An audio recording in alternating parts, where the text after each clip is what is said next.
Hi friends, आज पुर्तगाल के class से लेकर के अर्थात उसकी क्लास की अंतिम क्लास होगी जो कि आपके एग्जाम में, यहां तक कि पीसीएस की एग्जाम में, एसएससी के एग्जाम में अगर पुर्तगाल से क्वेश्चन पूछा गया है तो एकदम समझ लीजिए आप कि कम से कम 15 फैक्ट यहां आज की क्लास से मिलेंगे। 15 फैक्ट में यानी पुर्तगाल के आगमन से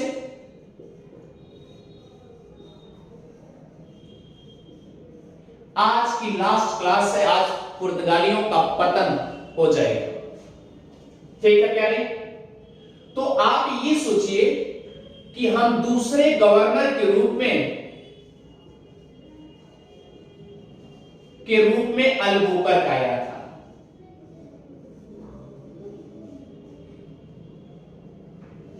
अल्बुकर्क, अल्फांसो दी अल्बुकर्क आया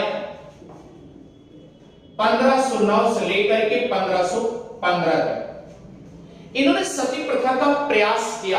अगर आपसे पूछा जाए कि सबसे पहले पुर्तगालियों में सती प्रथा का अंत करने का प्रयास किया किसने, तो अल्बुकर्क ने।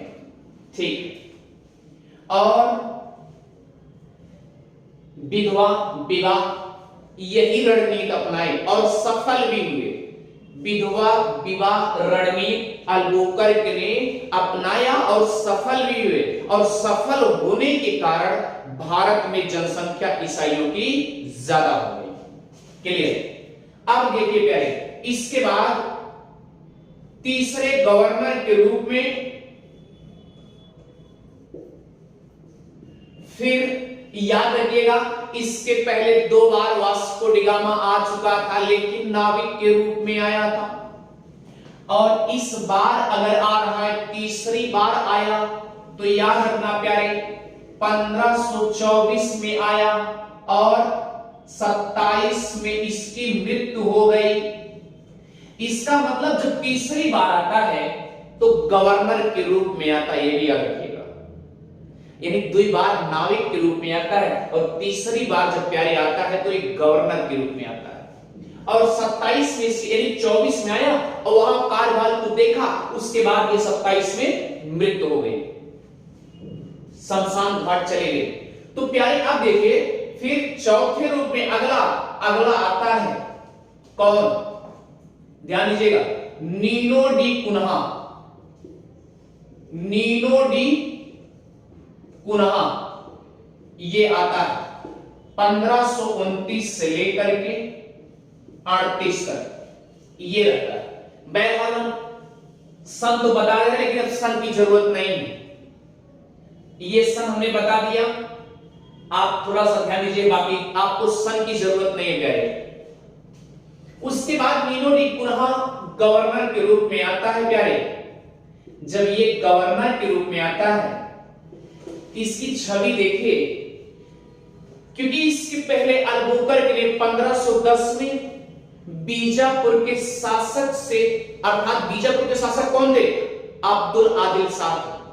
अब्दुल आदिल शाह से 1510 में ये अल्बुकर्क ने गोवा को छीन लिया, और जब कोई छीन लेता है तो एक संरक्षित के रूप में अपने आप में कब्जा करने का प्रयास करता है कि नहीं करता है। तो अल्बुकर्क ने यही किया था कि 1510 में गोवा को जब अपने अधीन कर लिया तो वह उसको संरक्षित करने का प्रयास किया, और उसके बाद नीनो डी कुन्हा जब आता है तो ये क्या करता है प्यारे, 1530 में गोवा को अपना मुख्यालय बनाता है। क्या बनाता है? मुख्यालय बनाता है, वास्तविक मुख्यालय। यानी कहां से? कोचीन से। कोचीन से मुख्यालय ट्रांसफर कर देता है गोवा 1530 में। अब ध्यान देना प्यारे, अब लगभग ये मान चलिए कि 1530 में गोवा अपना कोचीन अपने मुख्यालय के रूप में कन्वर्ट कर लेता है, और फिर क्या करता है 1535 में ये क्या करता है, दीव पर भी अधिकार जमा लेता है।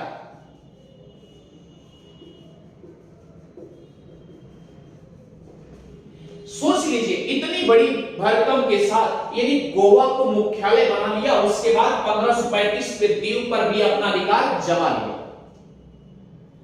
फिर बात आती है अगले गवर्नर के रूप में अल्फांसो डिसूजा। ये 42 में आता है, 1942 में आता है प्यारे। इसी के अल्फांसो डिसूजा एक गवर्नर के रूप में आता है लास्ट में। इसी के कार्यकाल में, ये केवल डिसूजा इसलिए इंपॉर्टेंट है, ध्यान देना, अगर ये डिसूजा के बारे में पूछा जाए केवल यह इसलिए इंपॉर्टेंट है कि जो क्रिश्चियन के गुरु होते हैं अर्थात सेंट जेवियर्स,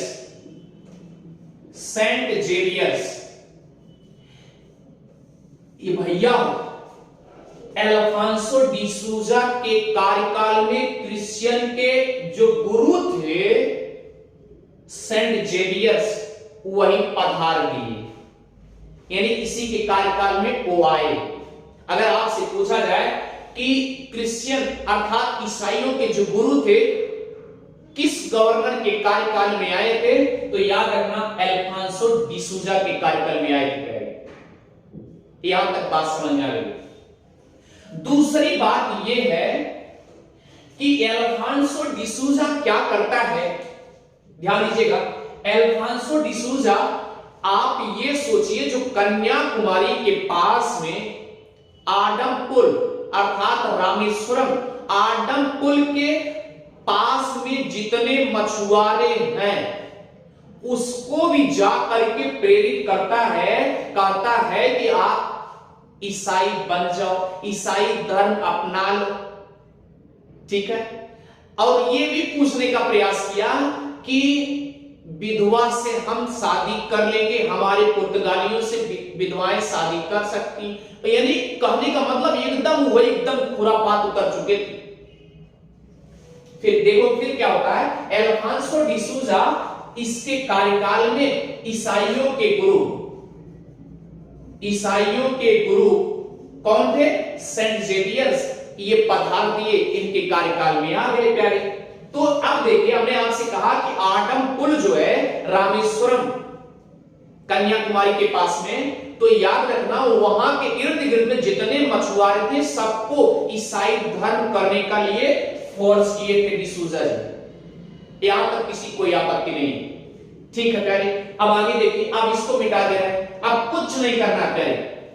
अब आपको दो सिद्धांत आपको याद करना होगा, दो सिद्धांत आप अच्छे से याद कर लीजिए। पुर्तगालियों ने क्या क्या किया,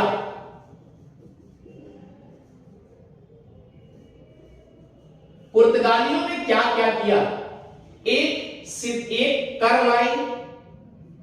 लाई जिसका नाम था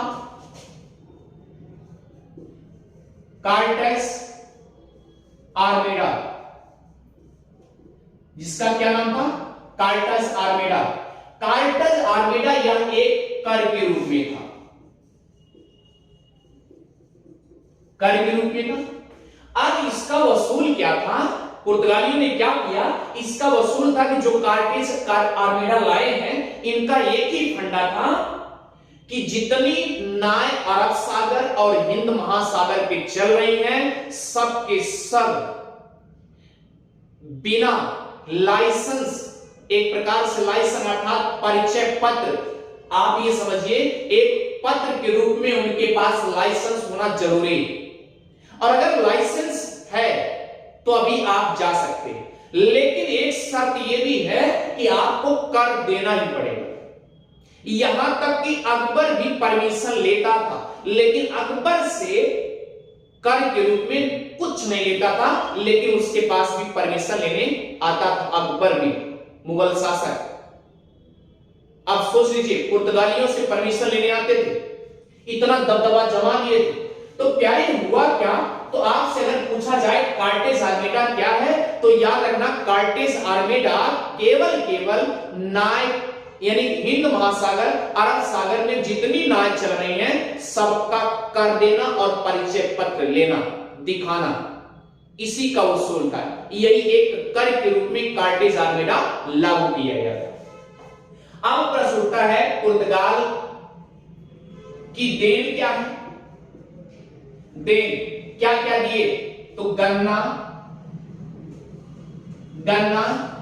पपीता, वेरी वेरी इंपॉर्टेंट, तंबाकू, लाल मिर्च,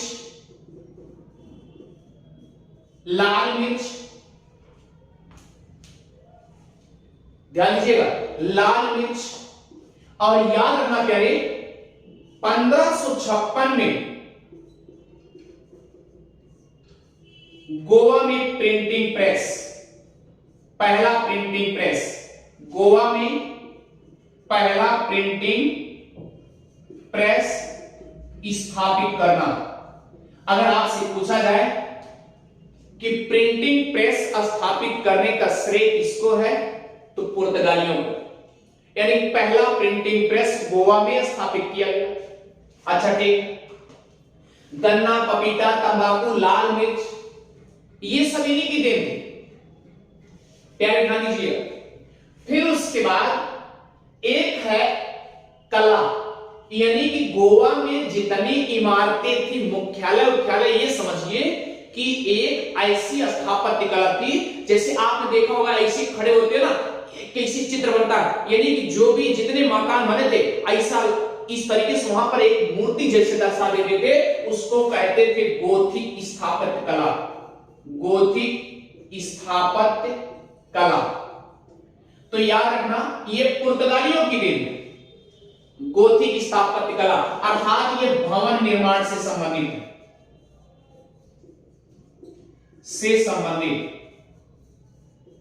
किससे संबंधित है? भवन निर्माण से संबंधित है। तो प्यारे ये सब चीज पुर्तगालियों की देन थी, प्रिंटिंग प्रेस स्थापित करना।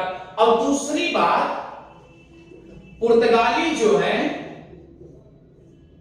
याद रखना, जैसे खिड़कियों से क्या होता है, खिड़की अगर खुली हो, तो मच्छर आवागमन बराबर होता है, यानी मक्खियां आवागमन बराबर करते हैं। तो सेम कंडीशन पुर्तगाली जो है गोवा को विंडो, खिड़की मानते थे। याद रखना, पुर्तगाली खिड़की किसको मानते थे? गोवा को। तो प्यारे ध्यान दीजिए, ये पुर्तगाली खिड़की किसको किस राज्य को कहा जाता है? तो गोवा को, क्योंकि जब मन होता था तब एक पुर्तगाली पहुंच जाता था सामान लेने के लिए, क्योंकि मुख्यालय बन ही चुका था, प्रिंटिंग प्रेस स्थापित हो ही चुका था। तो ये सारी कंडीशन, पुर्तगाली खिड़की किसको कहा जाता है? गोवा राज्य को। तो प्यारे ध्यान देना, ये सब कंडीशन पुर्तगालियों की देन थी। दूसरी बात यह है कि अगर पुर्तगाली खिड़की गोवा को कर दिया गया, तो वो ध्यान दीजिएगा कि गोवा को अपना मुख्यालय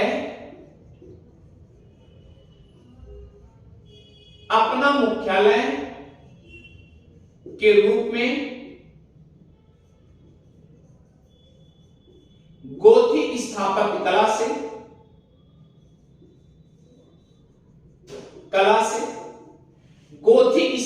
कला से क्या किए थे?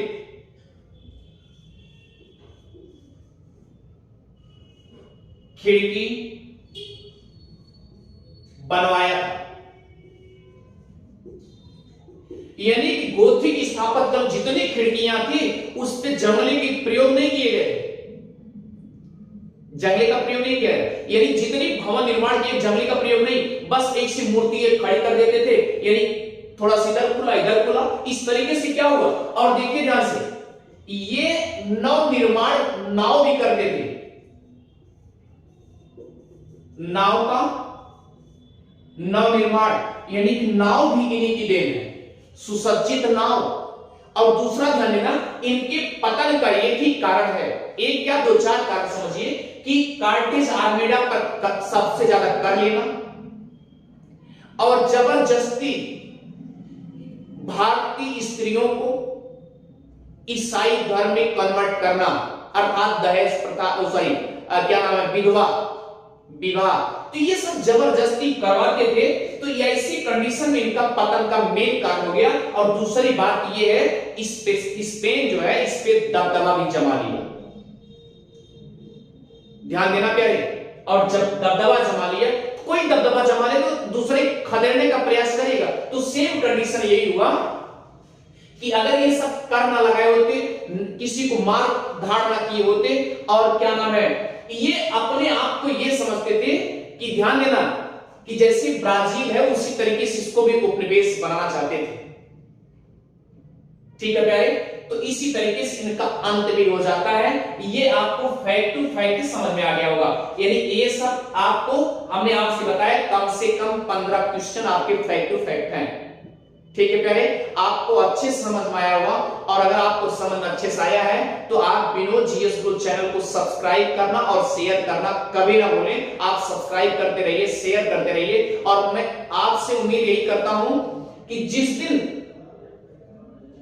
मेरे सब्सक्राइबर अच्छे हो जाएंगे उस दिन मैं आपको फुल्ली विदाउट मनी आपको लाइव क्लास दूंगा। केवल आप सब्सक्राइब भी करते रहिए, फ्री मिलेगा क्लास।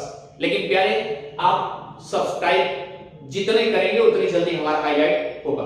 थैंक यू प्यारे।